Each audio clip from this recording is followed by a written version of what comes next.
တီရဲ့ဒိုရီမီဖာဆိုလာတီဒို open position လည်းပေါ့ကီတီမှာလည်းဒီ1 2 3 4ဒီ၄ခွက်ထဲမှာပဲဒိုရီမီဖာဆိုလာတီဒိုတီတာဖြစ်ပါတယ်အဲ့တော့ဒီမှာဆိုရင်အပေါ်မှာလည်းမီဖာဆိုလာတီဒိုညံ့မယ်မီဖာဆို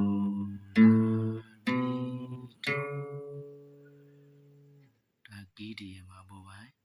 ဒါ base ချိုးတယ်ဒါပေမဲ့သူ့ရဲ့ root ကဒီမှာ4မှာဖြစ်တဲ့အတွက်သူ့ရဲ့ root က4မှာဖြစ်တဲ့အတွက်မလို့ဒီ4ကနေစပြီးဒိုရီမီဖာကိုပြောမှာပါဒီဘွားအောင်မပြောတော့အဲ့တော့ဒီမှာစပြောမယ်4ချိုးလွတ်ချိုးဒိုပေါ့နော်4ချိုးလွတ်ချိုးကဒိုဟုတ်ပြီလက်ကလေးနဲ့ပြရမယ်4ချိုး2ကွက်ရီနောက်ပြီးရင်ဒီမှာ4ချိုး4ကွက်ဒိုရီမီ3ချိုးလွတ်ဖာဆို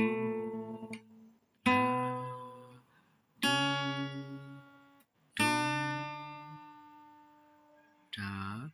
တခုနောက်တစ်ခုဒီမှာဒိုနဲ့ဆုံးဒိုနဲ့ဆုံးတော့ဒိုပြန်စမယ်ဒိုမီ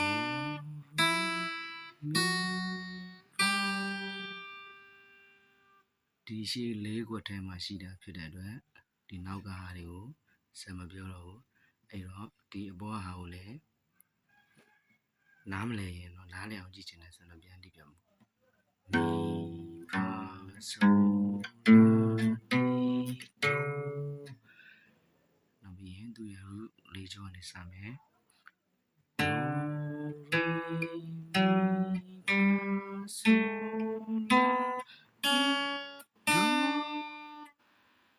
ဒီမှာဆုံးသွားနှစ်ချိုး3ဝက်မှာပြန်စမယ်ဒိုနှစ်ချိုးလွတ်မယ်မီကိုလက်ကလေးနဲ့ဒီမှာမီသူ့စင်လိုင်းလေးနဲ့တူသွားတယ်မလို့ဒီမှာလက်ကလေးနဲ့တီးတယ်ဒီမှာဘယ်လိုချိုးလဲဒီ၄ချိုးမှာဆိုရင်လက်တန်းကနေပြီးမှတာဝန်ယူပြီးတော့တီးရအဲ့ဆိုရင်စားနေပြန်တီးပြမယ်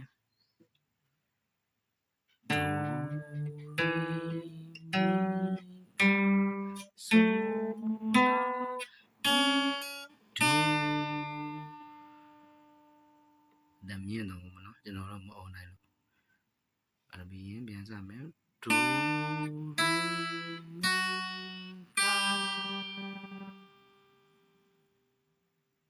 နောက်ဆိုရင်